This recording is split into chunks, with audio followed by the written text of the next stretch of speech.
Salam à tous la famille, c'est Ben Griso. Aujourd'hui on se retrouve pour une nouvelle vidéo. Mercato XXL du FC Barcelone en ayant recruté Robert Lewandowski, c'est officiel depuis longtemps. Ayant recruté Rafinha, la prolongation d'Ousmane Dembélé.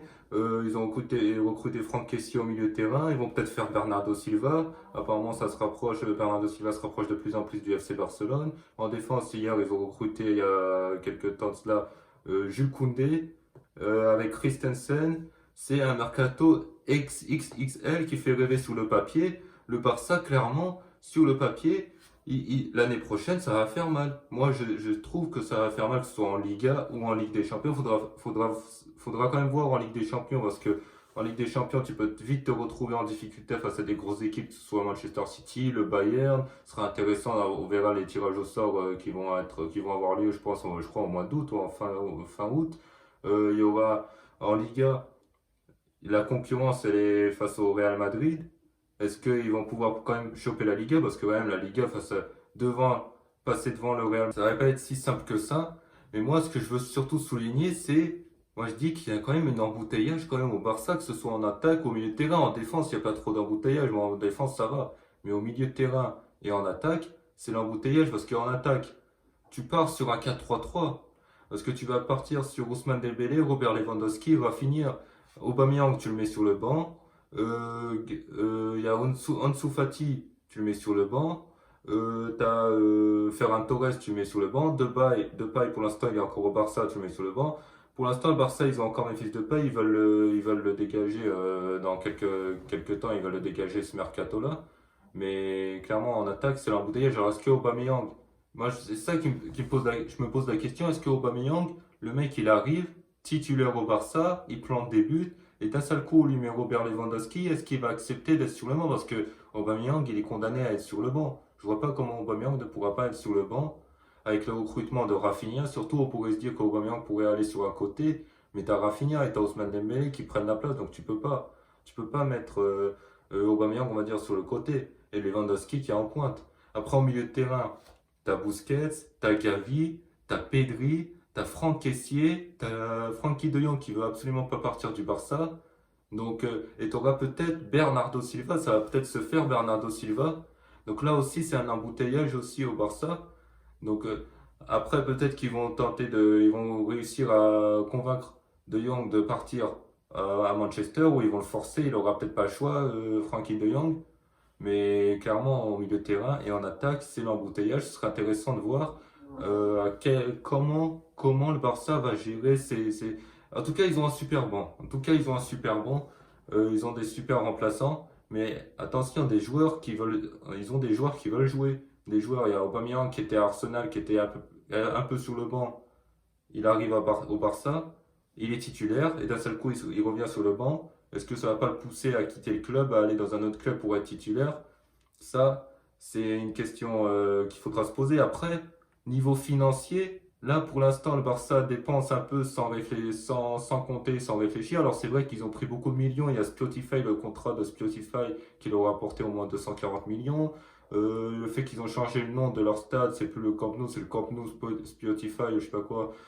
Ça leur apporte beaucoup d'argent, ce qui leur ont permis de faire tous ces recrutements. 58 millions d'euros pour Rafinha, 50 millions pour Lewandowski, Jules Koundé hier. Donc c'est des recrutements colossaux, mais qu'est-ce qui va se passer dans 5-10 ans au niveau financier?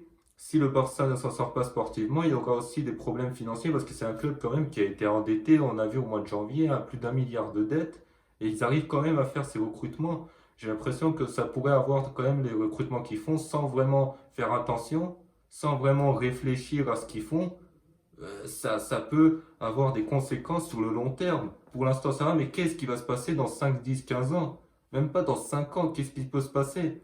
Parce que ça risque d'être compliqué, mais en tout cas, ils ont un super effectif. Après, au milieu de terrain, qu'est-ce que tu vas faire? Est-ce que tu vas mettre Busquets, Pedri? On part plus sur un Busquets, Pedri, Franck Kessié, donc De Jong sur le banc. De Jong, il veut pas partir du Barça, donc il veut peut-être accepter d'être sur le banc. Gavi, un super jeune, bon, pour l'instant sur le banc.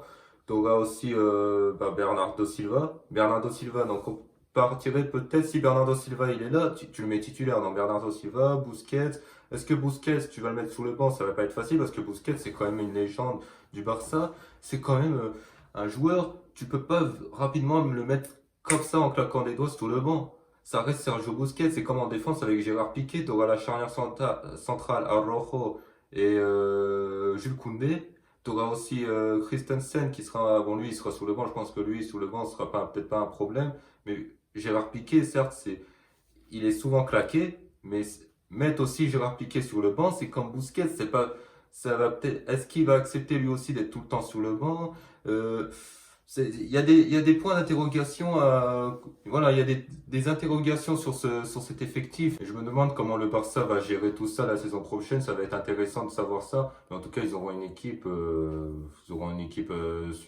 très très compétitive, que ce soit pour la Ligue des Champions et surtout pour la Liga. Voilà, ils pourront peut-être aller loin en Ligue des Champions. Après la Ligue des Champions, ça peut être très compliqué malgré leurs gros effectifs. C'est pas dit qu'ils vont remporter la Ligue des Champions. Tu as des équipes comme City, le Bayern, le Real qui sont devant et qui peuvent à tout moment voilà, mettre en difficulté ce FC Barcelone, même si ils ont des gros joueurs exceptionnels. Ça reste quand même des grosses équipes qui peuvent mettre en difficulté ce FC Barcelone. Et aussi Azpilicueta sur le côté droit qui pourrait être recruté aussi par le FC Barcelone. Ça va remplacer Serginho Dest parce que pour l'instant on se voit plus avec Serginho Dest. Mais a priori, Azpilicueta pourrait très bien rejoindre le FC Barcelone. Donc en défense, ils ont Azpilicueta, Araujo, Koundé, Alba. Au milieu de terrain, on se pose la question, c'est un peu l'embouteillage. Pour l'instant, je vois plus un Busquets, Pedri, Franck Kessié. Bernardo Silva, c'est pas encore fait, on ne sait pas. Mais on se voit plus sur ce trio-là au milieu de terrain. En attaque, Lewandowski, indiscutable.